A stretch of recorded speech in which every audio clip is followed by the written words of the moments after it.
Class 9 chapter 6 part 1 line and angles.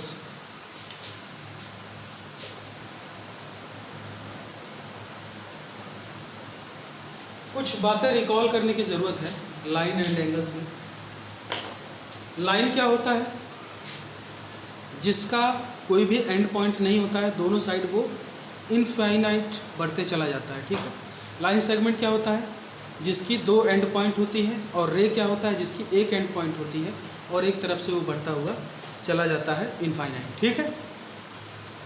फिर line segment, रे और लाइन का नाम लिखना आप जानते हैं। क्या करते हैं? किसी भी लाइन में दो लेटर का इस्तेमाल होता है, दोनों एंड पर, एंड पोजीशन पर एक एक लेटर का इस्तेमाल करते हैं, अल्फ़ाबेटिकल लेटर का इस्तेमाल करते हैं और दोनों को साथ में लिख करके आप कहते हैं कि ये है लाइन ए बी, ठीक है। अगर ये लाइन सेगमेंट हो तो आप ए बी लिख करके ऊपर जो सिंबल बनाते हैं वो लाइन सेगमेंट का बनाते हैं। और अगर ये रे है तो आप ए बी लिख करके ऊपर जो सिंबल बनाते हैं वो रे का बनाते हैं। चलिए, इतनी बातें आप जानते हैं। फिर कोलिनियर और नॉन कोलिनियर पॉइंट्स किसे कहते हैं? कोलिनियर पॉइंट्स उसे कहते हैं, ठीक है, जब दो या दो से ज़्यादा पॉइंट्स को एक सीधी लाइन से, एक लाइन सेगमेंट से या लाइन से ज्वाइन किया जा सके, तब उसको हम कहते हैं कोलिनियर पॉइंट। जैसे मान लीजिए कि अगर ये 3 पॉइंट है, 3 नहीं, मान लीजिए 4 है, यह है पॉइंट ए। पॉइंट को सिंगल लेटर से डिनोट करते हैं, ये भी बता चुके हैं। यह पॉइंट बी, यह पॉइंट सी, यह पॉइंट डी, ठीक है।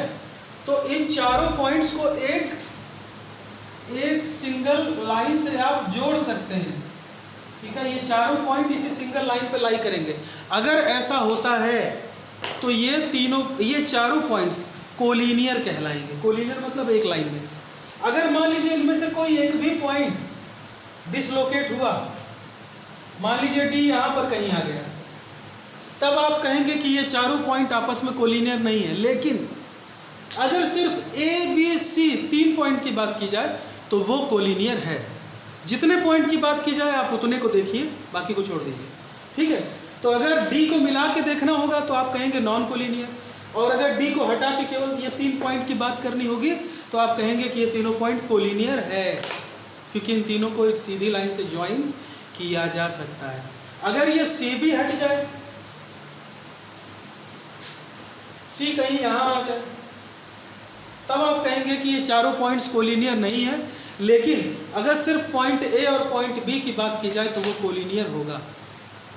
अच्छा, यहाँ पर एक स्पेशल बात आ जाती है। जब हम 4 पॉइंट्स लिए थे और एक पॉइंट को डी को हटा दिए तो देखे कि वो नॉन कोलिनियर हो गया, लेकिन बाकी का 3 point A B C collinear था।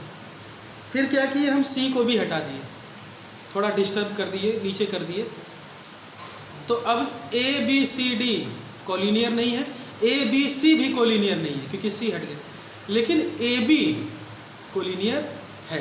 अच्छा, एक काम करते हैं, बी को थोड़ा सा शिफ्ट कर देते हैं।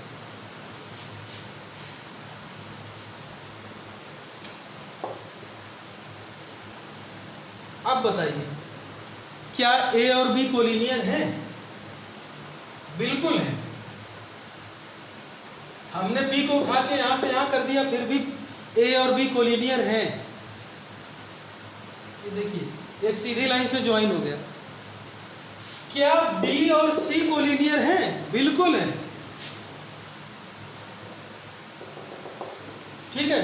क्या बी और डी कोलिनियर है? बिल्कुल है। इस बात से हमें क्या समझ में आया कि अगर सिर्फ 2 पॉइंट की बात की जाए तो वो 2 पॉइंट आपके पूरे प्लेन में कहीं भी रहें, कहीं भी, अगर सिर्फ 2 पॉइंट की बात की जा रही है तो हमेशा वो कोलिनियर होगी।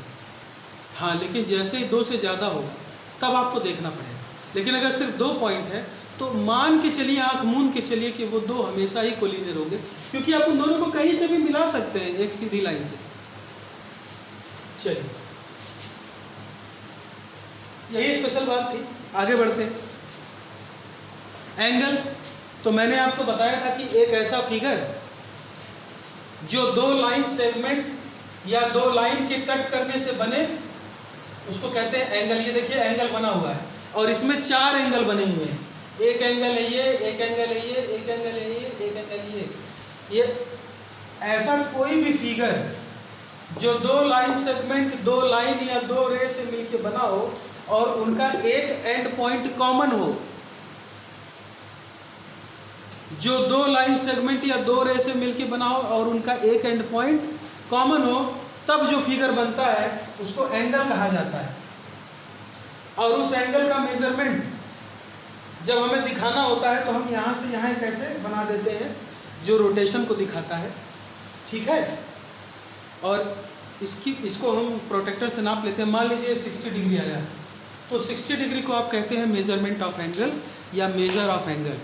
पूरे फिगर को एंगल कहेंगे, लेकिन ये जो 60 डिग्री है इसको कहेंगे मेजर ऑफ एंगल। ये अंतर एकदम क्लियर होना चाहिए। 60 डिग्री एंगल का नाम नहीं है, वो एंगल का मेजरमेंट है।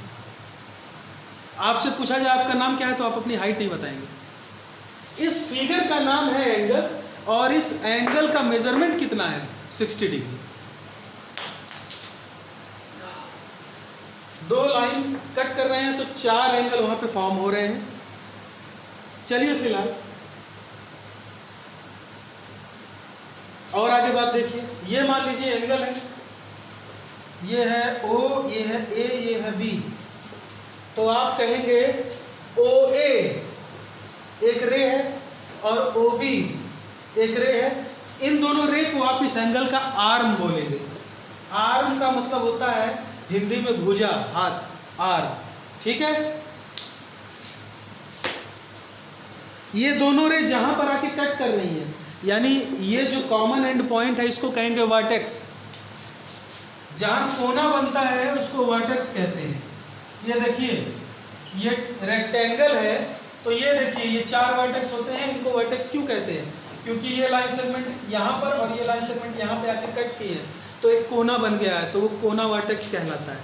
चलिए, इतनी बातें आप जानते हैं, ये सब रिकॉल हो रहा है।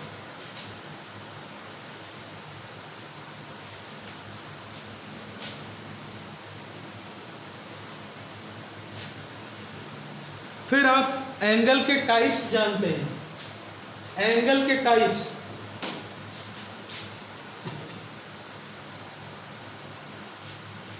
एक ऐसा एंगल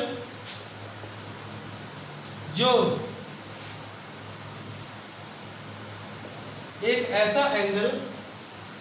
जो 0 डिग्री से बड़ा हो और 90 डिग्री से छोटा हो, उसको आप कहते हैं एक्यूट एंगल। क्या बोलते हैं? Acute angle. सही है।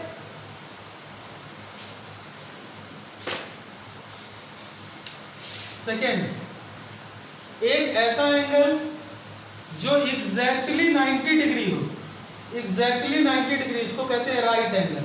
ना कम ना ज्यादा, एग्जैक्टली राइट एंगल।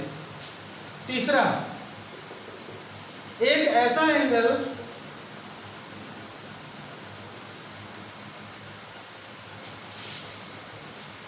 जो 0 डिग्री से बड़ा हो और 180 डिग्री से छोटा हो।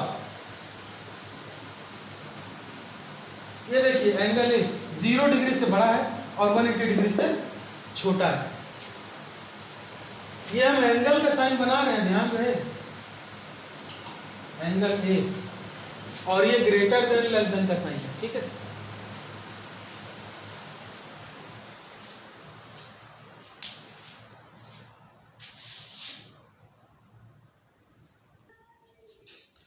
चलिए, तो यहां तक अभी तक बात थी। फिर आगे इसको क्या बोलेंगे? इसको बोलेंगे रिफ्लेक्स एंगल। जो एंगल 180 डिग्री से कम हो और 0 डिग्री से बड़ा हो उसको बोलेंगे रिफ्लेक्स एंगल। 90 एग्जैक्ट हो तो उसको बोलेंगे राइट एंगल, और 90 से कम हो तो उसको बोलेंगे एक्यूट एंगल। आगे देखते हैं। एक ऐसा एंगल जिसका मेजरमेंट एग्जैक्ट 180 डिग्री हो, ये ध्यान से देखिए, एग्जैक्ट 180 डिग्री, इसको बोलेंगे स्ट्रेट एंगल। स्ट्रेट एंगल, ये सब रिकॉल हो रहा है, ये सब आप पढ़ चुके हैं। अच्छा, अगला एग्जैक्टली 180 डिग्री हो, न कम न ज्यादा, तो उसको बोलेंगे स्ट्रेट एंगल। ठीक है। पांचवा, एक ऐसा एंगल जिसका मेजरमेंट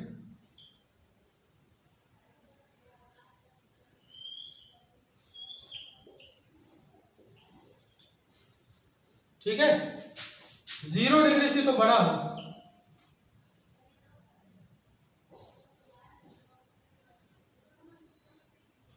जीरो डिग्री से बड़ा हो और 360 डिग्री से छोटा हो।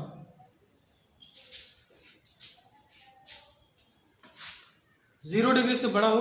एक छोटी सी बात समझिए, यहां जीरो मत लिखिए। पिछले के केसेस में जो मैंने लिखा था, थर्ड वाले केस में, वहां जीरो मत लिखिएगा। जो ऑब्ट्यूज एंगल होता है,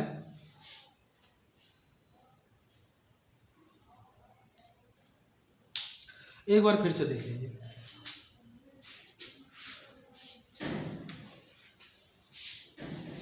इसको रहने दीजिए, ये स्ट्रेट एंगल ठीक है।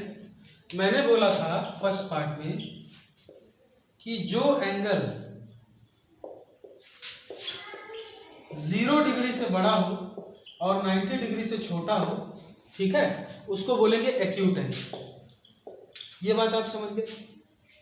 अगला देखिएगा, पार्ट थर्ड में, सेकंड में मैंने कहा था कि जो एंगल एग्जैक्ट 90 डिग्री हो उसको बोलेंगे राइट एंगल, तो जो एग्जैक्ट 90 उसको राइट एंगल। तीसरे पार्ट में मैंने कहा था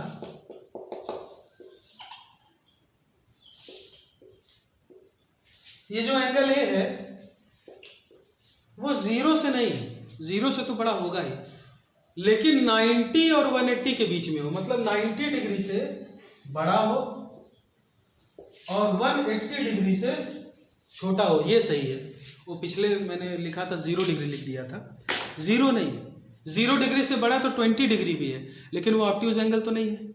जब 90 से 180 के बीच में होगा, 90 डिग्री से बड़ा और 180 डिग्री से छोटा, तब उसको बोलेंगे ऑब्ट्यूज एंगल।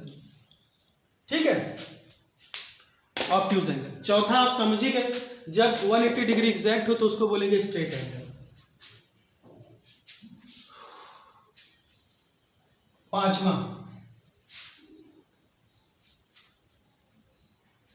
इस बात का ध्यान रखिएगा, 0 डिग्री नहीं, 90 से 180 के बीच में ऑब्ट्यूज। पांचवा, अगर आपका एंगल 180 से बड़ा हो जाता है, 180 से बड़ा हो जाता है लेकिन 360 से छोटा रहता है, 180 से तो बड़ा हो जाता है लेकिन 360 से छोटा होता है। ध्यान से देखिए इसका रोटेशन, ये घूमते घूमते घूमते घूमते पहले 90 डिग्री पे आया होगा, फिर घूमते घूमते 180 डिग्री पे आया होगा, फिर 180 डिग्री से भी आगे निकल गया। ठीक है, तो ये 180 डिग्री से ज्यादा है लेकिन 360 से कम, इसको बोलेंगे रिफ्लेक्स एंगल। ठीक है, अब ध्यान से देखिए,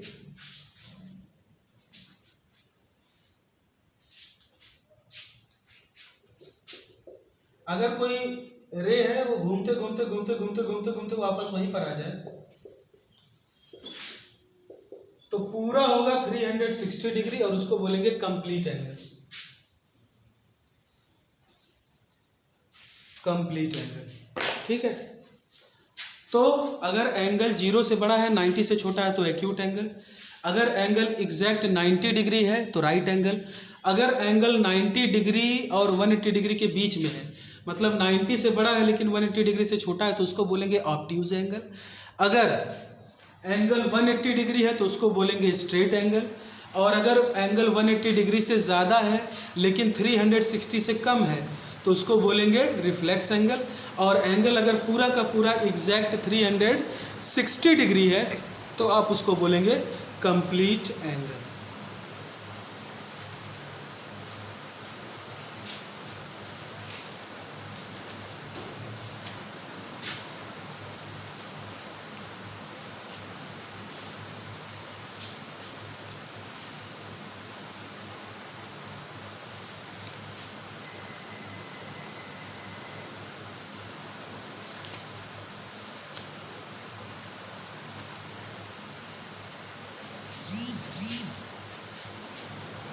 कुछ चीज़ें और देखिए,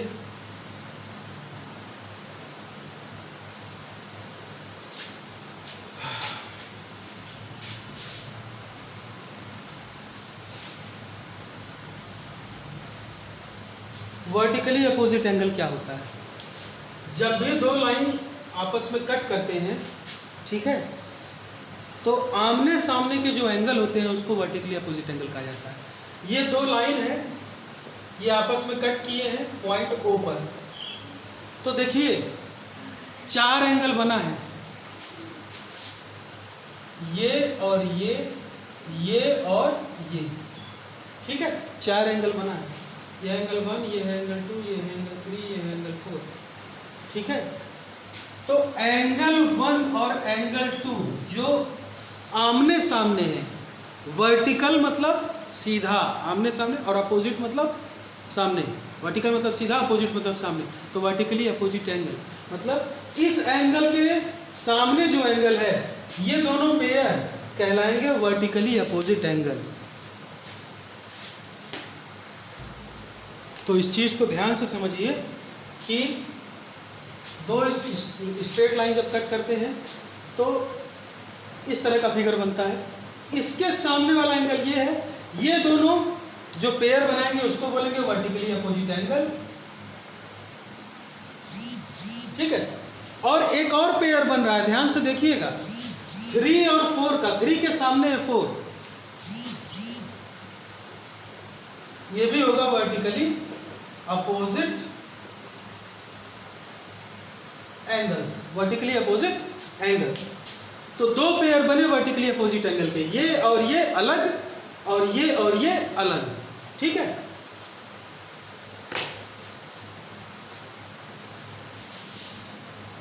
चलिए अब इसे में थोड़ा सा देखिए, ये तो था vertically opposite angle. Adjacent angle किसको कहते हैं? एडजेसेंट एंगल, जरा ध्यान से देखिएगा, ये सब पहले का रिकॉल हो रहा है, ये सब आप पढ़ चुके हैं पिछले क्लासेस में। एंगल 3 और एंगल 4 जो कि एक दूसरे के अगल बगल है और एक ही लाइन पर है,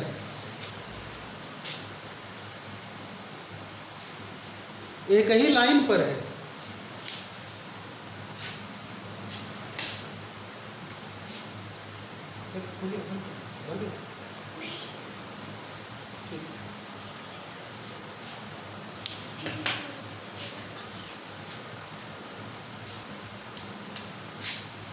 ठीक है। तो 3 के बगल में, सॉरी हम एंगल 4 लिख दिए, एंगल 1 है, 3 के बगल में है एंगल 1, तो 3 और एंगल 1 ये होगा एडजेसेंट एंगल, ठीक है। एडजेसेंट एंगल मतलब अगल बगल का। देखिए एडजेसेंट एंगल होने के लिए ज़रूरी है कि वो एक दूसरे के बगल में, फिगर अलग नहीं होना चाहिए। ऐसा नहीं कि एक एंगल यहाँ बना है, एक एंगल यहाँ बना है तो ये एडजेसेंट हो गया, अगल बगल कॉपी पे बना दिया, ऐसा नहीं। वो फिगर एक ही होना चाहिए, उसके अंदर जो एंगल अगल बगल बन रहे हैं वो एडजेसेंट एंगल है, ठीक है। तो एंगल 3 और एंगल 1 एडजेसेंट एंगल है। अच्छा, और भी एडजेसेंट एंगल है, अगर एंगल 1 को देखें तो उसका एडजेसेंट एंगल एंगल 4 है,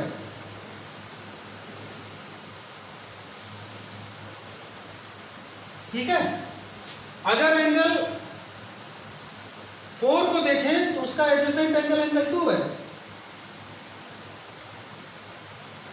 है ना, 4 के बगल में 2 है। और एक और है, अगर एंगल 2 को देखें तो उसका एडजेसेंट एंगल एंगल 4 भी है, एंगल 3 भी है। अगर एंगल 3 को देखें तो उसका एडजेसेंट एंगल एक पेयर एंगल 1 के साथ भी बन सकता है और एक पेयर एंगल 2 के साथ भी बन सकता है, ठीक है। 4 का एक पेयर एंगल 1 के साथ भी बन सकता है एडजेसेंट एंगल का, और 4 का एक पेयर एंगल 2 के साथ भी बन सकता है एडजेसेंट एंगल का।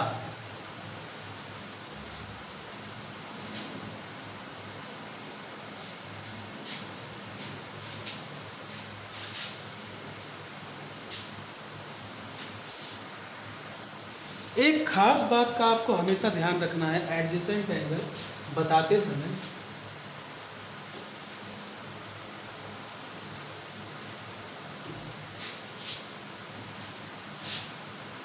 कि जिन लाइनों की मैं बात कर रहा हूँ वो स्ट्रेट होनी चाहिए, ऐसा नहीं होना चाहिए।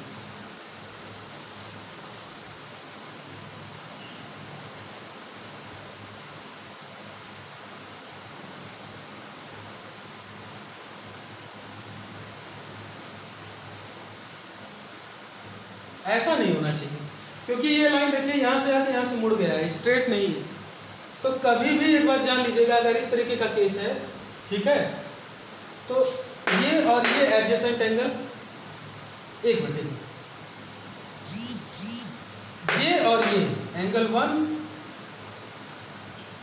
और एंगल 2 एक दूसरे का एडजेसेंट एंगल नहीं होगा, क्योंकि ये लाइन स्ट्रेट नहीं है।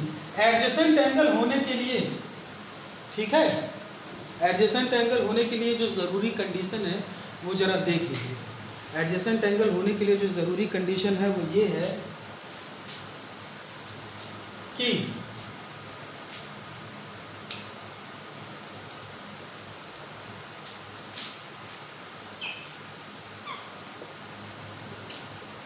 दो अनकॉमन रे होने चाहिए,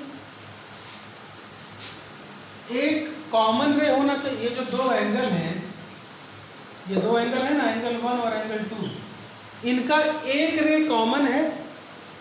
ध्यान से देखिएगा, एक रे कॉमन है, ठीक है, एक वर्टेक्स कॉमन है,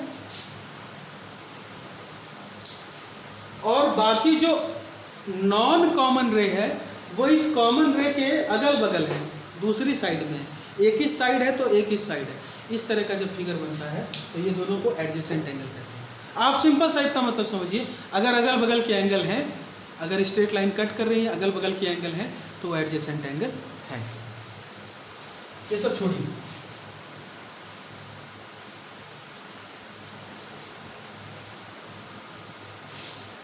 ज़्यादा करेंगे तो कंफ्यूज हो जाएंगे। सिर्फ आप इतना समझिए कि दो एंगल हैं, उनका एक वर्टेक्स कॉमन हो चाहिए। जाहिर सी बात है, दो एंगल उस वर्टेक्स, एक ही वर्टेक्स पे आके मिलने चाहिए। एक उनका कॉमन आर्म होना चाहिए, वो तो होगा ही, और जो अनकॉमन आर्म है वो दोनों साइड में कॉमन आर्म के अगल बगल होना चाहिए। तो इस प्रकार से आप कर सकते हैं। लीनियर पेयर क्या होता है समझ लीजिए। जब भी किसी स्ट्रेट लाइन पर कोई एक रे बनाई जाती है, आपको पता है कि एक स्ट्रेट लाइन पर जो टोटल एंगल होता है वो 180 डिग्री का होता है। चाहे आप एबव की बात कीजिए चाहे बिलो की बात कीजिए, मतलब ऊपर 180 डिग्री और नीचे 180 डिग्री, ठीक है ना। तो टोटल 160। लेकिन हम क्योंकि यहाँ से यहीं तक रोटेशन किए हैं, तो या तो आप ऊपर वाला लेंगे एक बार में, या तो नीचे वाला लेंगे, दोनों एक साथ नहीं ले सकते, ठीक है। तो ऊपर वाला मान लीजिए हमने ले लिया, 180 डिग्री टोटल होता है एक स्ट्रेट लाइन पे एंगल। अगर एक रे हमने ऐसे बना दिया तो अब ये एंगल दो पार्ट में टूट गया, ये दोनों एडजेसेंट एंगल बिल्कुल कहलाएगा क्योंकि अगल बगल है। ऐसा एडजेसेंट एंगल जो एक स्ट्रेट लाइन पर हो, उन दोनों एंगल को मिला के हम लीनियर पेयर कहते हैं। जैसे ये एक स्ट्रेट लाइन है, एक रे के गिरने से ये पूरा 180 डिग्री दो पार्ट में डिवाइड हो गया है, एंगल 1 और एंगल 2।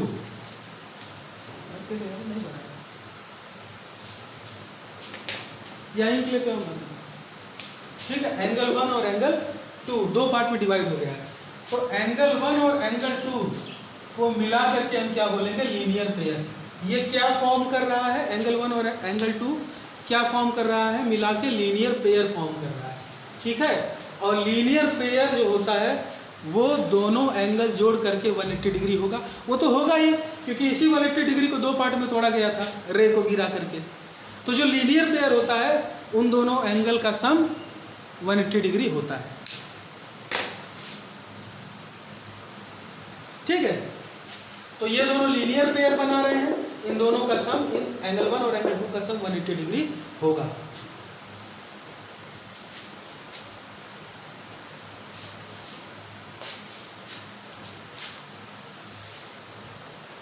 फिर आप इंटरसेक्टिंग लाइन और नॉन इंटरसेक्टिंग लाइन जानते हैं।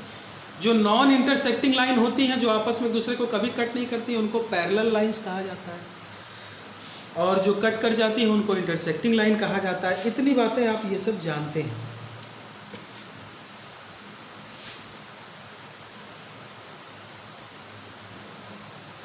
देखिए हर एडजेसेंट एंगल लीनियर पेयर हो जरूरी नहीं है।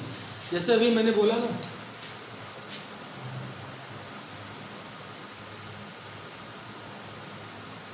ये स्ट्रेट लाइन नहीं है, लेकिन ये और ये एंगल अगल बगल हैं। देखिए एक आर्म कॉमन है दोनों एंगल में, और जो अनकॉमन आर्म है वो इस कॉमन आर्म के अगल बगल है, और ये वर्टेक्स देखिए दोनों एंगल का ये वर्टेक्स कॉमन है। तो ये एंगल 1 और एंगल 2 एडजेसेंट एंगल होंगे, अगल बगल हैं, लेकिन ये लीनियर पेयर नहीं है। लेकिन पहले वाले केस में लीनियर पेयर था ये, क्योंकि ये स्ट्रेट लाइन है और ये जो दो एंगल बन रहा है वो लीनियर पेयर था। तो हर एडजेसेंट एंगल लीनियर पेयर बनाई ये जरूरी नहीं है, लेकिन हर लीनियर पेयर एडजेसेंट एंगल होता है क्योंकि वो अगल ही बगल होते हैं। मैंने कहा, एक बार फिर से सुन लीजिए, हर एडजेसेंट एंगल लीनियर पेयर हो ये जरूरी नहीं है, लेकिन हर लीनियर पेयर एडजेसेंट एंगल होता है। पेज नंबर 93 पर देखिए एनसीईआरटी के कुछ प्रॉपर्टीज दी गई हैं। एक्सियम जिनको नाम दिया गया है, एक्सियम उनको कहा जाता है जिनको प्रूफ करने की जरूरत नहीं पड़ती है। जो फैक्चुअल चीज़ होता है, मतलब जो फैक्ट्स होते हैं, उनको एक्सियम कहा जाता है मैथमेटिक्स की भाषा में। उनको प्रूफ करने की जरूरत नहीं पड़ती है, ठीक है। तो पहला एक्सियम 6.1 लिखा हुआ है, if a ray stands on a line then the sum of two adjacent angle is 180 degree. वही जो अभी हम लीनियर पेयर की बात की, ये आपका पहला प्रॉपर्टी था, ठीक है। फिर दूसरे प्रॉपर्टी पे आ जाइए, कहता है कि if the sum of two adjacent angle is 180 degree then the non common arm of the angles form a line. वो तो ऑब्वियस सी बात है। कहता है कि अगर दो एडजेसेंट एंगल का सम 180 डिग्री आता है, तो जो नॉन कॉमन आर्म है, ये तो कॉमन आर्म हो गया दोनों एंगल का, जो नॉन कॉमन आर्म है वो एक स्ट्रेट लाइन मिल करके बनाएगा। तो वो तो बनाएगा ही। ये देखिए स्ट्रेट लाइन बन रहा है, ये मिल करके स्ट्रेट लाइन बन रहा है ना, ये वाला लाइन तो स्ट्रेट है ना, तो बस यही है। चलिए अब पेज नंबर 94 पे एक थ्योरम दिया है। अब थ्योरम वो होता है जिनको प्रूफ करने की जरूरत पड़ती है। एक्सियम वो होता है जिनको प्रूफ करने की जरूरत नहीं पड़ती है, उसको आप डायरेक्ट लिख सकते हैं कि ये होता है, उसको मान लिया जाएगा। लेकिन जो थ्योरम होता है उसको कॉपी पे प्रूफ करने की जरूरत पड़ती है। तो आपकी किताब में उसका प्रूफ भी दिया होगा, है ना।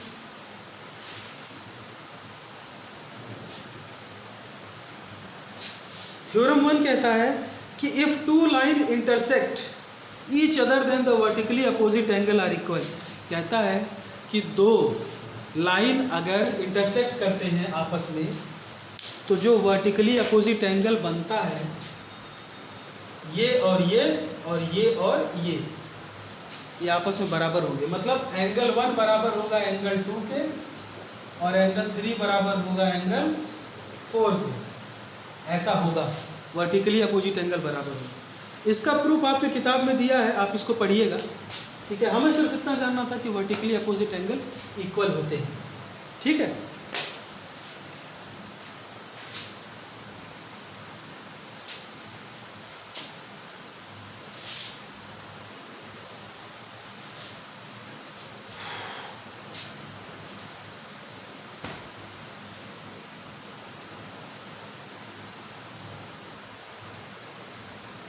एक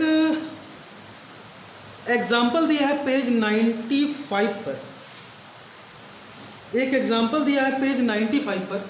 वो जो थ्योरम है 6.1 वर्टिकली अपोजिट एंगल, इसको किताब से देखिएगा, ठीक है। एग्जाम्पल 1 कहता है, एक क्वेश्चन कहता है, एक फिगर बना हुआ है 95 पेज नंबर पे, एग्जाम्पल 1। आसान है, कुछ ज़्यादा है नहीं इसमें। कहता है कि PQ एक लाइन है और एक लाइन है RS, एक लाइन है RS और एक लाइन है PQ। ये O पर कट कर रहे हैं, तो ये एक पेयर बना वर्टिकली अपोजिट एंगल का। और ये दूसरा पेयर बना वर्टिकली अपोजिट एंगल। खैर वो उसकी बात नहीं कर रहा है। क्वेश्चन कहता है कि in figure line P Q and P S intersect at point O. ठीक है, यहाँ तक सही है। फिर कहता है कि if angle P Q R ratio angle R O Q,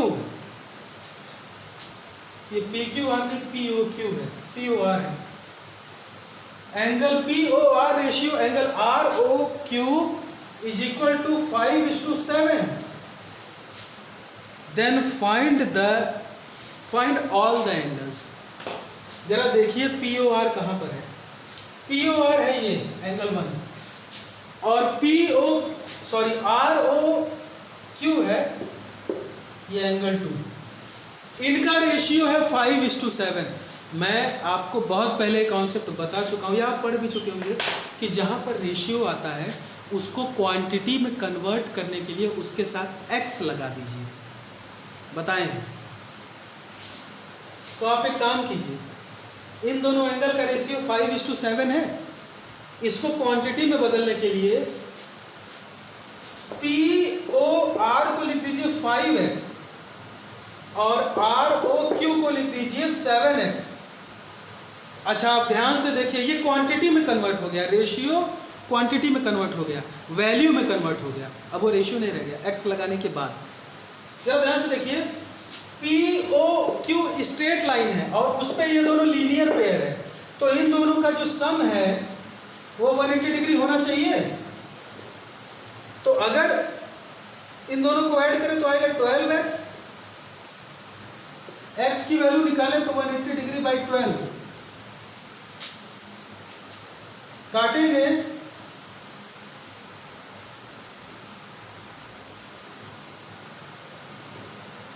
x की वैल्यू कितनी आएगी 15। x की वैल्यू कितनी आएगी 15 डिग्री। अगर x की वैल्यू 15 डिग्री आएगी, x की वैल्यू 15 डिग्री आई तो एंगल पी ओ आर जिसकी वैल्यू हम 5x माने थे उसकी एंगल में वैल्यू कितनी हो गई 5 इंटू एक्स यानी 15, 75 डिग्री। और एंगल आर ओ क्यू कितना हो जाएगा 7x यानी 7 इंटू 15, 105 डिग्री, 105 डिग्री।